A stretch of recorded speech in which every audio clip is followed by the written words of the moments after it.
सर्वत्र गोविन्दनामसङ्कीर्तनं गोविन्दा गोविन्दा கோல் கொண்டு வா கீழ்வரும் பாசுரங்கள். யசோதை பிராட்டி கண்ணனுக்கு தலைவாரி பின்பு பூச்சூட நினைத்து கொண்டு இருக்கையில் ஆயர்குலத் தலைவனான நந்தகோபரிடம் வளர்ந்ததற்கு ஏற்ப கண்ணன் கன்று மேய்க்க பிள்ளைகளோடு தானும் போக வேண்டும் என்று யசோதையிடம் கோல் கேட்க, தாயோ கண்ணனுக்கு பூச்சூட வேண்டும் என்ற எண்ணத்தில் அவன் அதற்கு இசைந்து கோல் கொடுக்காமல் அவனையே மாற்றி அக்காக்காய் கோல் கொண்டு வா திரும்பவும் காக்கையே அழைக்கிறாள் யசோதை. இதனையும் பெரியாழ்வார் இந்த கீழ்வரும் பாசுரங்களில் அனுபவிக்கிறார். வேலிக்கோல் வெட்டி விளையாடுவில் ஏற்றி தாளிக் கொழுந்தை தடங்கழுத்தில் பூண்டு பீலித் தலையை பிணைத்து பிறகிட்டு காலிப்பின் போவார்க்கு ஓர் கோல் கொண்டு வா, கடல் நிற வண்ணர்க்கோர் கோல் கொண்டு வா. காக்கையே யசோதை அழைக்கிறாள். காக்கையே, வேலியில் உள்ள கோலை வெட்டி அதை விளையாடுகின்ற வில்லாக செய்து நான் ஏற்றியும் ஆமைத்தாளி தாலி கொழுந்தை தாலி இது ஒரு ஆபரணம், ஆமைத்தாளி என்று சொல்கிறார்.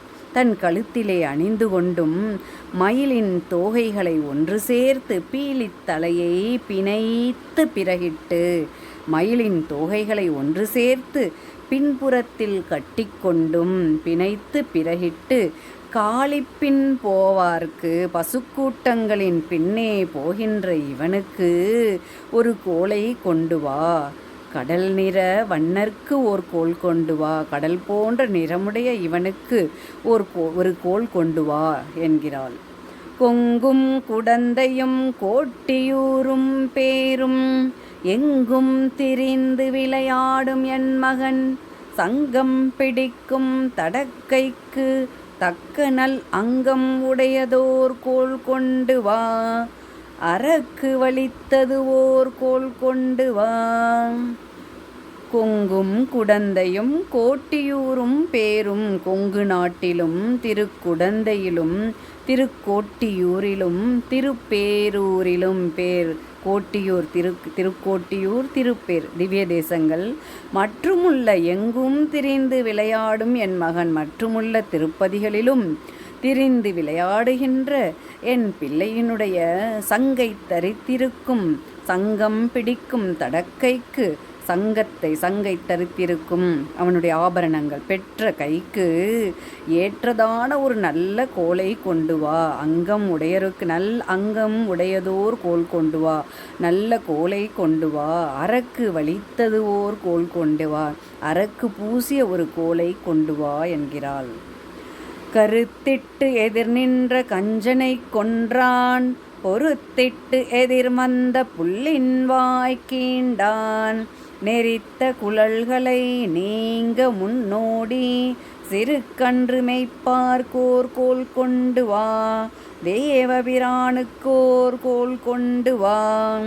காக்கையே, கம்சனை கொன்றவனும் கொக்கின் வடிவில் வந்த பகாசுரனுடைய வாயை கிழித்தவனும் புல்லின் வாய், கொக்கின் வடிவம் புல்லின் வாய், பகாசுரனின் வாயை கிழித்தவனும் கொக்கின் வேடம் கொண்டு வந்த புல்லின் வாய், இது பறவை.